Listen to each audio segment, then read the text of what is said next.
Oke, sekarang ini adalah edisi keempat untuk podcast Ujung Pekan kita. Kemarin kita udah bahas tentang Gojek online. Yes. Kali ini kita bakalan kedatangan lagi. Kita bakal ngobrol-ngobrol meskipun via phone, tapi ngobrolnya spesial karena nggak orang biasa, orang luar biasa. Beda lah sama kita ya. Kita di Kota Padang aja terkenal. Aduh, untung ada yang dengerin. Kita udah ngobrol-ngobrol sama siapa nih, Ki? ada Indah Nefertari. Halo. Halo. Selamat malam. By the way, Indah ini bukan orang lain bagi gue. Dia adalah Siapa lu emang? sepupu gue. Pantesan.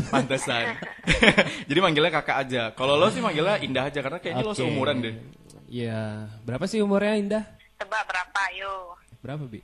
Tebak aja berapa kan disuruh tebak. Karena lo tanya sih? 25. Yeay. Bener ya? Kamu bener tebakannya. Tapi nontek ya dari Google. Oh, enggak. Oh, sekarang Enggak. Indah udah bisa dicari di Google. Oh iya.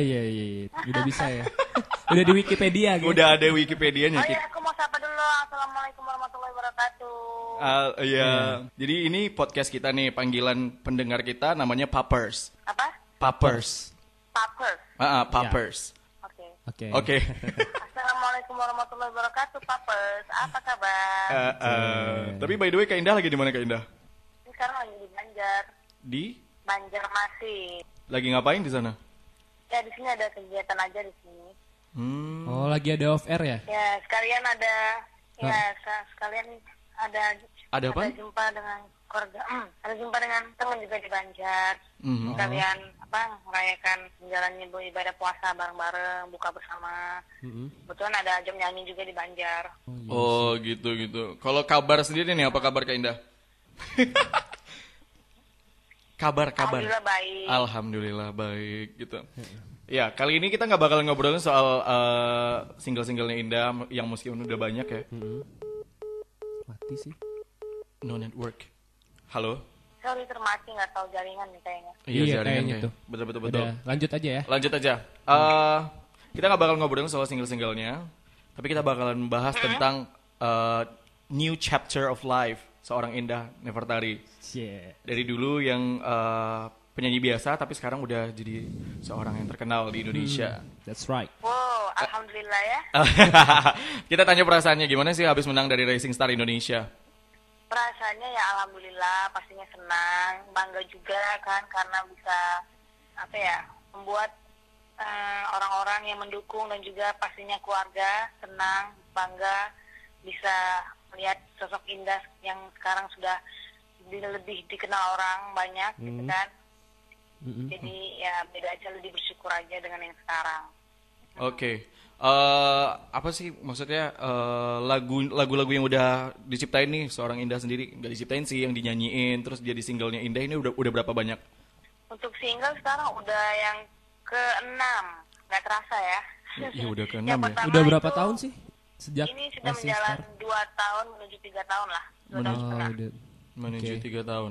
Tapi by the way ya, Kak Indah ini dulu heboh banget waktu audisi pertama, waktu nyanyiin lagunya Kat Oh Dahlia. iya. Gue nonton tuh. Iya, yang Gangsta. Gangsta gitu Dan ya. heboh banget dan viewersnya bisa sampai jutaan orang dan bahkan Iya, ditelepon langsung sama Kat Dahlianya. Oh iya? Iya, alhamdulillah banget. Ya Tapi- senang lah langsung dari Dahlianya langsung kasih respon yang baik buat saya karena telah membawakan lagu dia yang awalnya juga dia nggak nyangka ya. Lagu dia kan masih baru, dia juga penyanyi pendatang baru di negaranya sana, di Amerika. Oh, iya. Dan akhirnya saya bawa lagu dia ke Indonesia, alhamdulillah masyarakat suka dan dia jadi lebih dikenal juga dengan lagu yang sudah saya bawakan itu. Kenapa sih waktu itu Indah milih Gangsta gitu? Nah, mungkin ini jalannya dari Allah juga ya. Saya ditunjukkan untuk mencari lagu yang mungkin agak unik, yang berbeda dari yang lainnya. Karena sebelumnya kan saya mengikuti ajang pencarian bakat seperti Rising Star adalah Indonesian Idol. Nah, di situ saya sudah mencoba untuk mengikuti audisi dan sampai akhirnya saya mendapat golden ticket. Dan disitulah momen yang tidak terlupakan. Senang banget kan, walaupun cuma dapat golden ticket saat itu di Jakarta. Dan saya membawakan lagu yang memang benar-benar beda. Jadi di situ saya ambil pembelajarannya. Di mana kekurangan saya terus berlatih dan tidak putus asa. Dan saya mencoba cari lagu yang seperti yang masyarakat suka pada saat di Idol kemarin. Yang Idol kemarin itu lagunya Rihanna ya, Man Down ya? Iya, Rihanna Man Down, benar banget. Jadi untuk yang jadi berikutnya ternyata ada lagi ajang baru yang namanya Rising Star Indonesia 2014, dan itu aku juga nggak nyangka ya, jalannya dari Allah dipermudah dari Rising Star itu. Karena apa? Karena penjuriannya juga langsung dari masyarakat Indonesia itu langsung kan, tidak berdasarkan juri aja, dari vote dari aplikasi Rising Star. Oke. Nah, jadi ada hikmahnya, dari sebelum ajang pencarian bakat yang Idol itu saya sudah dikenal orang, dan di Rising Star saya jadi lebih gampang.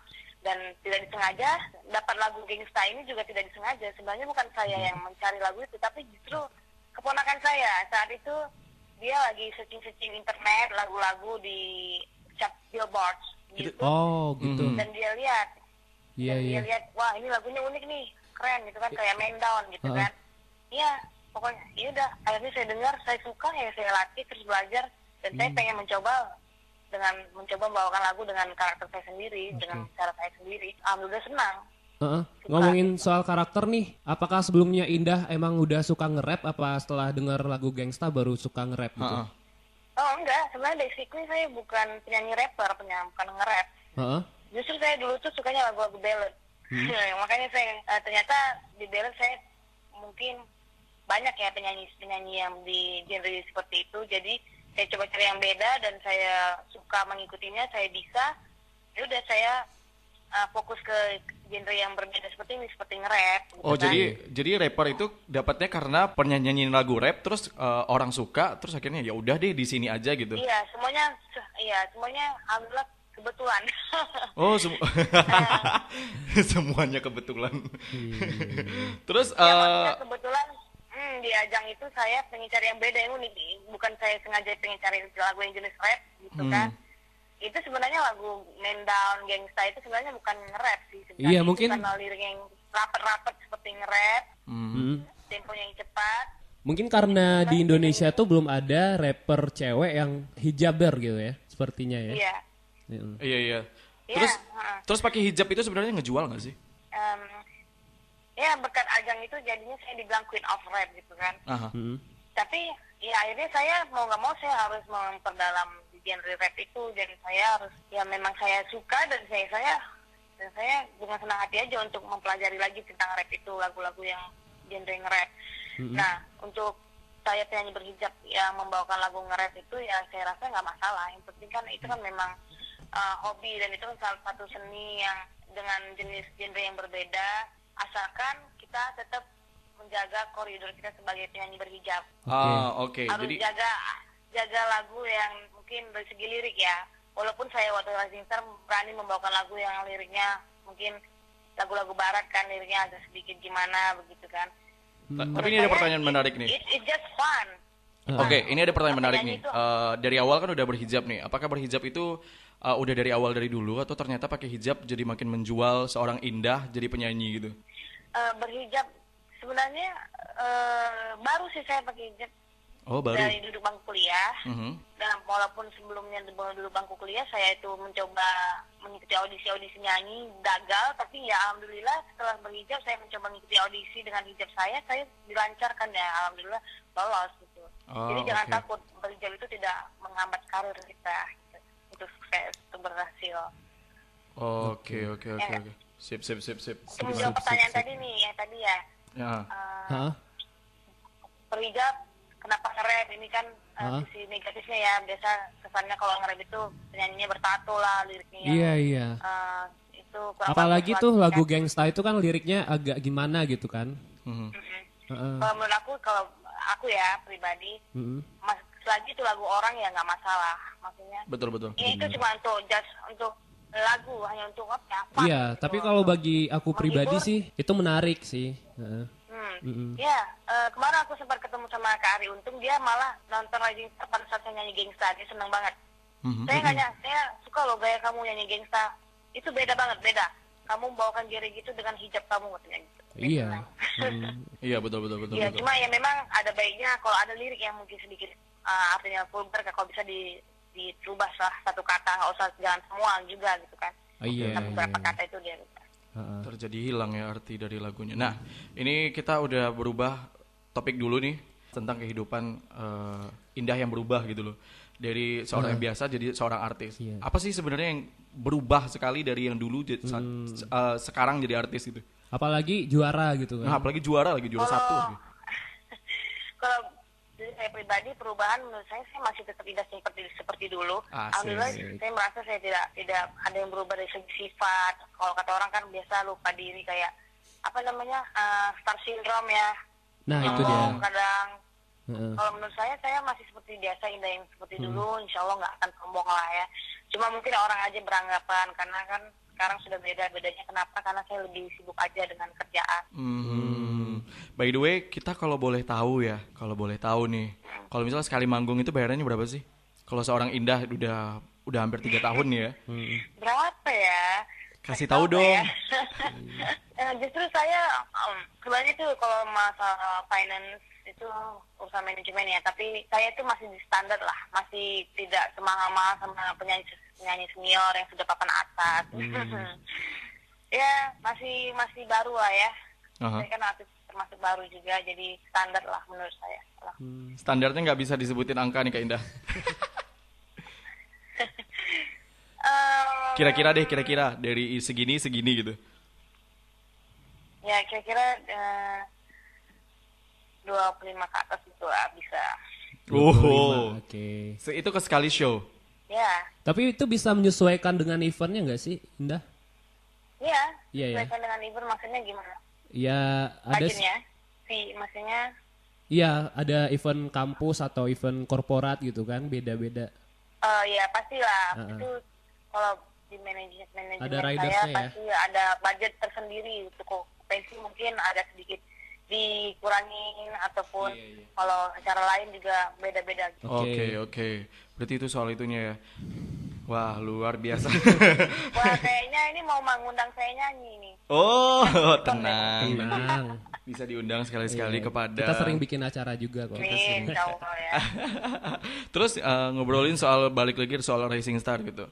Nah, Rising Star ini kan salah satu ajang pencarian bakat di Indonesia. Tapi banyak banget orang-orang yang awam ya, yang nggak tahu soal, memang mereka males nonton pencarian bakat karena pasti yang menang orang yang mereka kenal, pasti yang menang orang-orang yang bayar gitu loh. Nah, menurut Indah gimana tuh? Ya, gue denger sih ada anggapan-anggapan seperti itu ya. Kayak misalnya ada setting lah, di setting lah gitu. Atau gimana? Menurut saya itu anggapan-anggapan seperti itu salah. Karena saya sendiri yang mengalaminya kan. Semua itu butuh usaha, kerja keras, doa. Kalau sudah itu semua terlaksana, nggak ada yang bisa menghambat ataupun dia lebih percuma aku udah kerja keras pasti dia juga yang menang, itu nggak ada. Nggak ada. Nggak ada ya. Tetap usaha yang paling keras itu pasti yang mendapatkan juaranya. Gua sepupunya bro, gue tahu soalnya. Memang, Iya. pasti Robby juga udah tahu dulu ya. Gimana kakak dulu sebelum jadi register gimana ya? Kerja keras ya. Luar Kita biasa. sempat bareng lo tinggal dulu ya di Medan ya. Tahu lah kan. By the way, kita mau ceritain dikit dong keseharian Indah yang gue tahu ya. Gimana? Gue bocorin dikit. Jadi dulu Kak Indah ini tinggalnya di depan sekolah. Jadi sekolah gue itu namanya Taman Siswa. Setiap pagi itu kalau gue mau ke sekolah, gue singgah dulu ke rumahnya. Terus mamanya Kak Indah itu ngasih pisang. Buat lo. Pisang buat gue setiap pagi nih ya. Terus kalimat yang keluar itu adalah ini bahasa Medannya. Kau makan dulu itu pisang. Si Indah itu sukses gara-gara pisang gitu. Makanya lucu banget. Tapi emang benar, akhirnya sukses. Iya. Berarti emang dari dulu Indah udah suka pisang gitu.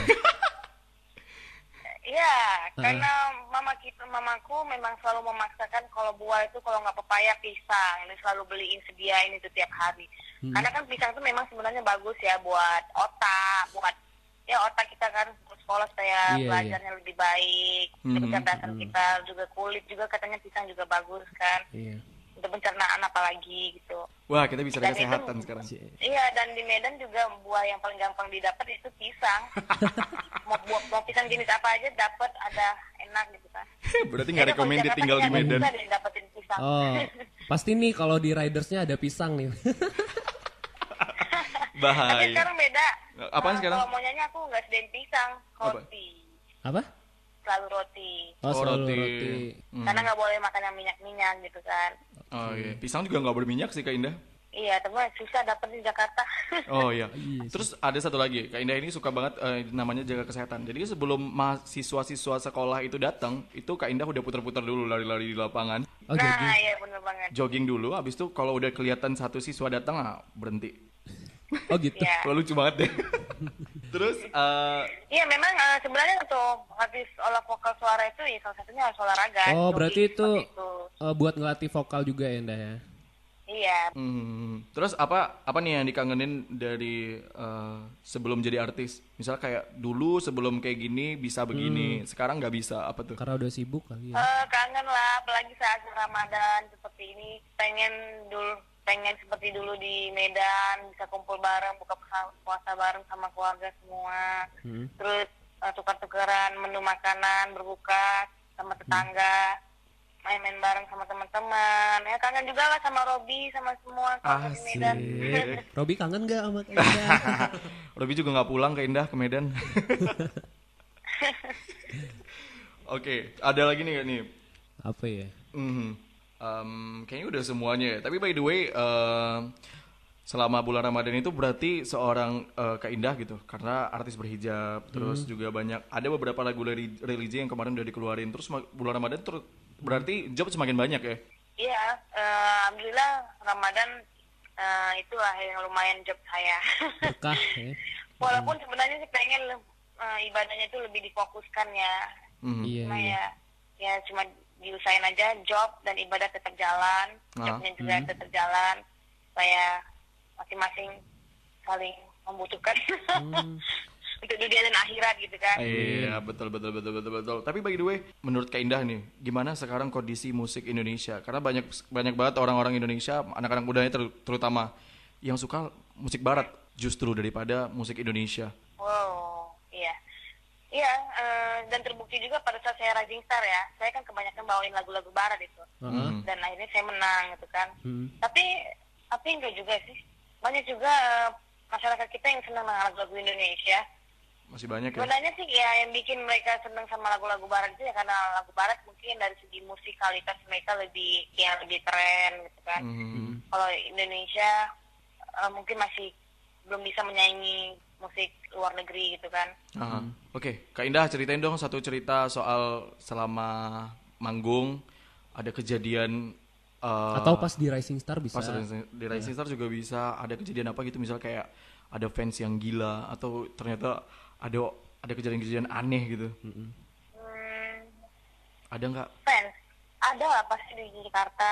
Kalau selain fans juga terserah sih, apa aja selama manggung atau Pokoknya fans itu kalau bisa mereka tuh pengen tahu kita sampai dalam-dalamnya. Jadi ya cuma kita harus tetap jaga komunikasi, tetap jaga hubungan dengan mereka para fans, karena tanpa mereka juga itu kejadiannya gimana waktu kita itu? sebagai kenapa? Itu kejadiannya waktu itu gimana yang Iya. Ada apa aja? Kayak misalnya jumpa sama fans, pasti itu kalau misalnya ada fans dapat video dari saya ataupun foto dari saya, yang lainnya nggak dapat, pasti itu pada cemburu-cemburuan, jadi susah gitu. Jadi kalau bisa dikasih adil deh mereka gitu. Oh, cuma masih itu, nggak ada yang lebih ekstrim. Ya, dan ada juga kan yang pengen sampai tahu pengen nomor HP lah, sampai pengen tahu di mana tinggalnya Indah lah gitu kan. Pokoknya begitulah fans.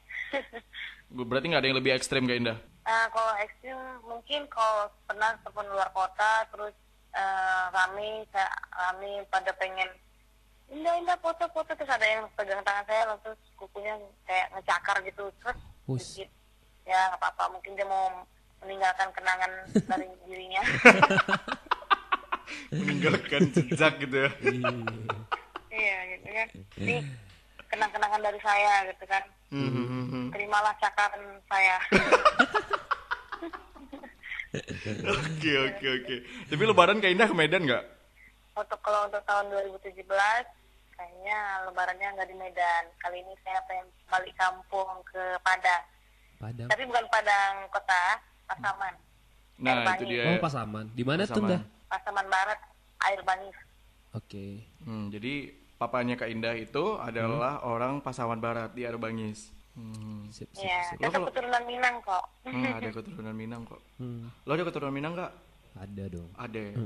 Gue nggak ada keturunan Minang. Ada dong, Ada dari mama ya Kak Tapi Indah? nggak jelas lu ya. ada Minang juga lah. Iya. Papa nggak Minang Kak Indah. Ah udahlah nggak, kita ngapain ngajarin ngobrolin keluarga. Ya udah berarti itu dia soal seorang Indah Nevertari. seorang Indah. Tapi by the way, Indah juga nge-host kan ya? nge-host. Yang Iya. itu yang acara di Hijab Trans TV. Traveler. Iko kamu tahu stalkingnya? Ah, Tahu dong. Kita kan riset Aku dulu nonton. sebelum nanya. Iya, iya. Ya, acaranya masih jalan nggak? masih lah. Masih jalan, masih. cuma di Ramadan ini lagi break. Makanya mention dong ke Trans biar jalan terus. Tapi katanya nanti setelah selesai Lebaran akan tayang kok. Oke. Di Travelernya lanjut. Yang belum tuh episode Bali terakhir ya. Di Oke. Bali tuh seru banget. Aku disuruh terjun dari atas air terjun 10 meter. Oh. Dan mereka nggak berani, cuma aku yang berani. Beri tepuk tangan. Yeah. Robi nggak berani. Robi nggak berani, Robi nggak bisa berenang soalnya. Ya, oke. Dan yang sebelumnya lebih parah lagi yang di Medan ada lihat nggak? Ah, Di situ aku terjun pakai tali doang. Ah. Apa namanya? Rope swing. Dan itu kita kayak benar-benar terjun, gak ada penyangganya gitu kan. Tahu lah, kayak dari langit jatuh gitu kan. Dan akhirnya untung pakai tali kan pinggang, jadi kayak kalau selalu ketat itu talinya bisa, katanya tulang rusuk bisa, bukan tulang rusuk, tulang pinggul bisa mereng. Tapi enggak, berarti aman-aman aja ya. Aman, alhamdulillah. Aman-aman aja. Sip. Tapi by the way kita balik lagi ke obrolan soal kedepannya. Ini ada rencana kolaborasi atau apa nggak sih? Ini sejauh ini pernah kolaborasi sama siapa sih kalau artis-artis hebat? Yang mana? Pernah kolaborasi sama siapa aja? Di single. Enggak sih, pernah nyanyi sama Single siapa? yang kolaborasi itu di single kelima, judulnya THP itu baru kolaborasinya dengan rapper namanya Hasan. Ya, jadi kita duet bareng untuk nyanyi di bagian rapnya di lagu Indonesia PHP. ya? Siapa? Iya, Indonesia, tapi di rapnya itu bikin lirik bahasa Inggris. Oh, gitu. Oke, kalau Puterin dong lagunya PHP Indah Nevertari. ada Iya, di radio kita juga. di radio kita juga ada. Nah, By the way, terus kalau kalau misalnya di- live pernah sama siapa aja? Kalau live pernah sama Fatin, pernah sama Rostra, pernah sama banyak sih, udah alhamdulillah. Kemarin ada sama Apalagi Iwan ya? Fals juga. Sama Titi DJ juga, Titi Puspa, Oke. Iwan Fals itu, Iwan Fals. Udah banyak lah ya. Oke deh. Mungkin obrolan kita segitu Yang aja belum dulu. nih sama, ya yang belum nih duet sama Terakhir Agnes nih, Mo. terakhir. Sama siapa? Agnes Mo, Oh, mau. Oh, pengen banget ya. Belum ya? belum. Terus Tapi Indah, susah kayaknya. gue mau nanya nih, kalau di sana sebagai seorang penyanyi, gimana sih biar lu bisa tetap bertahan gitu? Ya tetap menjaga kualitas, tetap disiplin untuk berlatih olah vokal dan terus berkarya, terus memberikan hal-hal baru. Memang jadi seniman ini ataupun musisi harus tetap terus berkarya agar agar terus dikenal orang, terus fans tetap terjaga juga. Konsisten ya? Iya benar. Iya, betul. Sip deh. Lagi ya. Itu aja. Ada pesan nggak? Ada pesan nggak buat para pendengar kita, buat anak-anak muda gitu? Pesannya buat anak-anak muda semuanya, khususnya pendengar papers, Yes. Itu pendengarnya. khususnya pendengar papers, para papers. Aha. Teruslah berkarya, jangan putus asa, tetap semangat, berdoa, terus belajar. Pokoknya jangan putus asa lah, begitu. Oke. Udah itu aja. Thank you banget Kak Indah. Udah. Thank you Indah. Oke, sama-sama. Thank you Kak Indah. Nanti Semoga sukses ya. lain kali kalau ke Padang kabarin. Amin, terima kasih. Siap, thank you, Kak. Assalamualaikum. Waalaikumsalam. Nah itu dia Papers, interview kita dengan Indah Interview lagi. Nevertari. Wawancara, interview ya udah ngobrol. Karena kita nggak terlalu serius juga sih. Iya sih benar. Sip, tungguin episode kita selanjutnya. Ya, Jangan edisi 5, Edisi ini edisi keempat ya berarti ya? 4. Edisi Next, kelima. kita bakal bahas apa? Tungguin aja. Ditungguin. Pasoan. Pansoan. Bye bye. Gue Rifki cabut. Gue Robi juga cabut.